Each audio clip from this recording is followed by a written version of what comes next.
What's going on, guys? I'm your host Joss. Welcome back to Top 10 Beyond the Screen. Hit that subscribe button so we can hang out every day, and stick around to the end so you don't miss out on the comment features and blooper reels. That's right, we handpick some of your comments and respond to them, and we mess up a lot, and it's a lot of fun. For today's countdown list, we are going through some before and after pictures because for some reason those are always a good time. Some of the biggest movies in Hollywood are praised for their special effects, but what do you think they look like once all of that is taken away? Let's find out. Here's today's list of top 10 movies before and after special effects that you will not believe.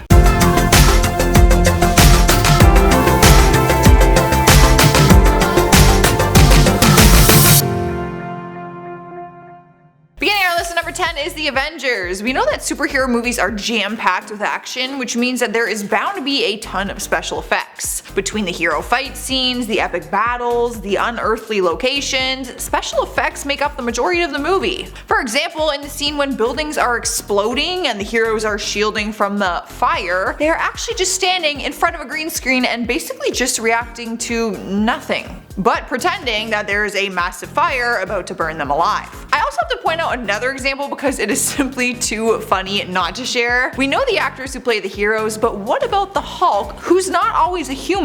Obviously the actor doesn't look like the big green monster in real life, so the special effects team went to work on him. But when you take the special effects away, the other actors are just wrestling Mark Ruffalo in some dollar store looking Halloween costume. Poor guy, everyone else gets these badass costumes and weapons, and you're stuck in some like green potato sack blending in with a green screen. Although he is the Hulk in the end, so he's still badass. Next up at number 9 is Pirates of the Caribbean. One character in the movie didn't have to be touched by the special effects team, and that is because 1, he was human, and 2, he was perfect. Yes, I am talking about Johnny Depp as Jack Sparrow. But obviously a movie that involves pirates will be packed with action and different sea creatures. Now, I'm not gonna lie, I thought a lot of the creatures we saw were masks or a prosthetics makeup team, because we do see some crazy makeup transformations in movies these days. Turns out that the sea creature characters we see in the movies are all done by the hands of the special effects team. When you strip everything down, it's actually just a group of men wearing gray clothing. Apparently they green out their eye and mouth area because it makes it easier for the editing process. They are able to take their face and basically green screen it and then add all the special effects after that. Now I'm making it sound super easy and unprofessional, but I'm sure it takes a ton of hard work and skill. Sliding to the number 8 spot is The Hunger Games. The movie obviously takes place in a world that doesn't actually exist, so there's going to be a ton of special effects to make it look believable. Not to mention the movie plot requires a ton of fight and battle scenes, which is expected to have some cool effects or the audience won't be all that intrigued. The majority of the filming process included a green screen. You didn't actually think she filmed in the middle of a forest, right? After researching all the before and after effects, I came across one that had me straight up laughing. In the first movie, we learn that the Hunger Games is being controlled by their own special effects team. If they want to make it rain, they press the button and it makes it rain. If they want darkness, they turn a dial and it'll make the world dark.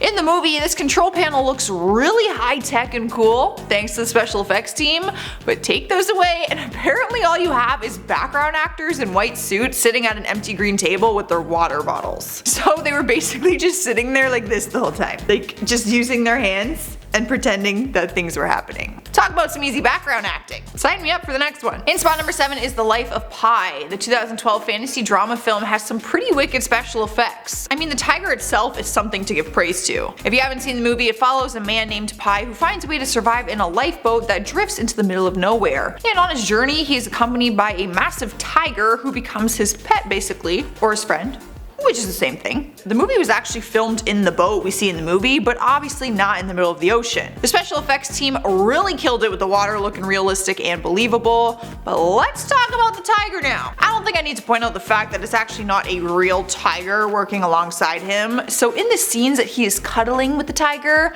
how does that work? Turns out they use a makeshift stuffed animal that's basically blue cloth with scribbled on eyeballs. The actor just interacts with it and pretends that it is this huge cat, but really it's like a toy that you would give to your toddler. Filling in the number 6 spot is Alice in Wonderland. With a movie like this, you can pretty much expect everything to be special effects. There really isn't much human in the movie at all besides Alice herself, kinda. Which means that the rest is all special effects. I think it's safe to say that about 99% of the movie was filmed on a green screen because the location of the movie was in this crazy fantasy world. But what interests me more is the crazy characters that we meet along the way. For example, those two big ogre looking twins, I just thought that they were like photoshopped in the movie. I had no idea that there were two male actors actually playing the part. The actors are wearing green morph suits and have these giant ball suits on that later get turned into clothing. You guys, all I can picture when I see their green suits is the Lotto Max mascot. That is literally what they look like. Halfway through the list at number 5 is Gravity. I mean, just by seeing the movie you would know that the special effects team deserve a round of applause. I think that every space movie does because for obvious reasons, everything has to be completely fake. Not to mention everything is completely different because you have to act with gravity in mind, so all of your movements alone would be different. There's just a lot to consider,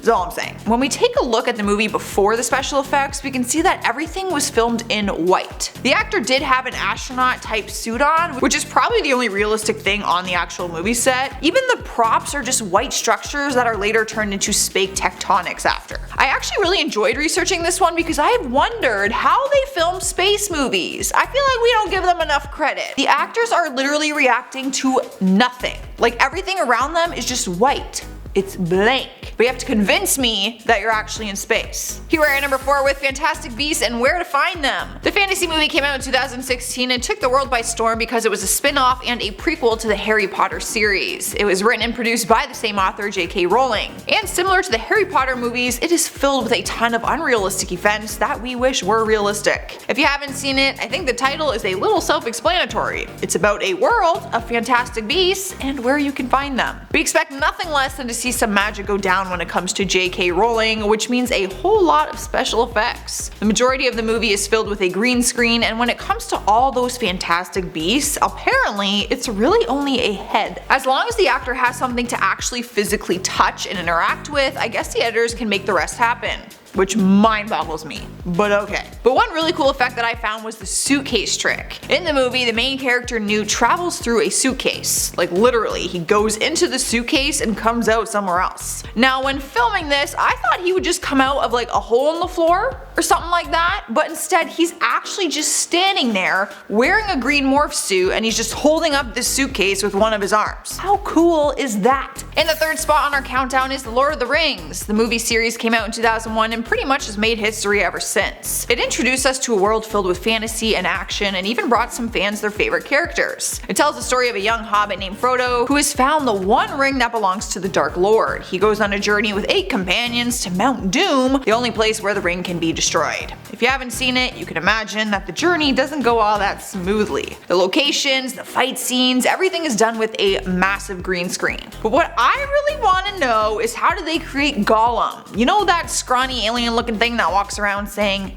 "My precious." Throughout my entire childhood, I just thought that it was all CGI. Apparently I'm in film and I'm just naive to how these things work. But it's actually a real man who walked around on like all 4s in some blue and black morph suit. Now, surely they could have picked a shorter man or a child to play the part. Gollum is tiny. My back would be broke if you had me crouched down walking like that all day. Probably why I wasn't hired, and for many other reasons. Swiping our number 2 spot is Superman Returns. The 2006 movie was pretty incredible to watch, especially if you are a big superhero nerd. Nothing wrong with being a nerd, just calling it how it is. In the movie, Superman returns to Earth after a long time away and learns that his old lover, Lois Lane, has found a new partner. Heartbreaking stuff, you guys. But in the movie, the hero does a lot of flying. I mean, I feel like he's the one who created that typical hero stance with like the one arm in front, the strong fist just soaring through the air. Now, obviously the actor didn't fly, and I think the majority of us would have guessed it right that they use a harness and cables to have the actor fake flying in front of a green screen. That way they can put whatever they want behind him and he can just fly basically anywhere. But take a good look at this next picture. Not only is he hung by wires, but there are people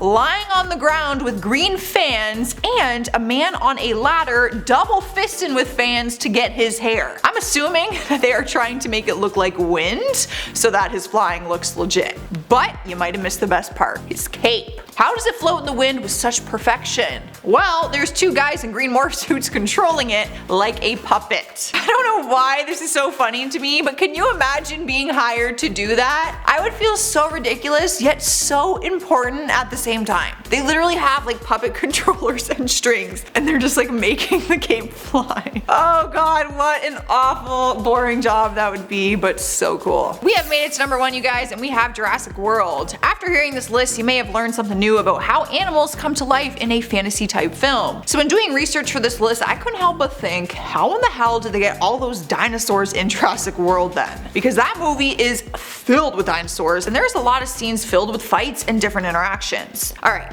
So I don't know if you guys are ready for this, but here's one example of how the actors interact and fight off the huge dinosaurs that we see in the movie. Guys, they have 2 men who look naked, by the way, inside these half-open dinosaur suits, just running wild. Where do I sign up for this job? Someone tell me. Literally every dinosaur you see in that movie is actually a person wearing a bodysuit, and then they just have like a fake dinosaur mask on. How underwhelming is that? Like, how do the actors even take that seriously? I would be laughing the entire time. And that is probably why I'm on YouTube and I'm not in big movies like this one. Alright, that is our list for today. I hope you guys enjoyed it as much as I did. I had so much fun looking through all these before and after pictures. Let me know if you want a part 2. I am more than willing. Show me some love by hitting the thumbs up button, and let's chat down in those comments. I'll respond to as many of you as I possibly can. In the meantime, let's check out some comments from some of my other videos. David Dial says, remember, the only person you have to please is the one in the mirror. Wow, I love that. I think that is something that everyone needs to hear, so I am passing it along to the YouTube universe. JP says, brunettes have more fun? I've been lied to.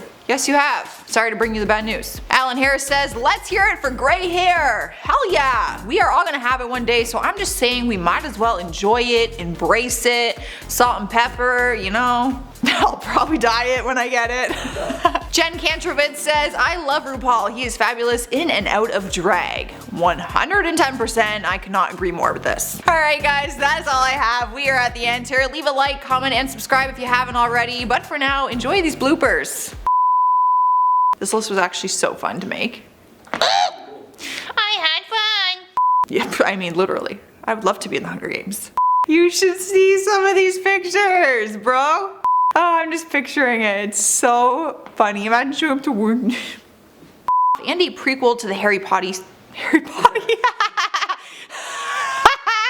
Oh, I didn't even mean to do that! Oh, Josh. They have like a mascot like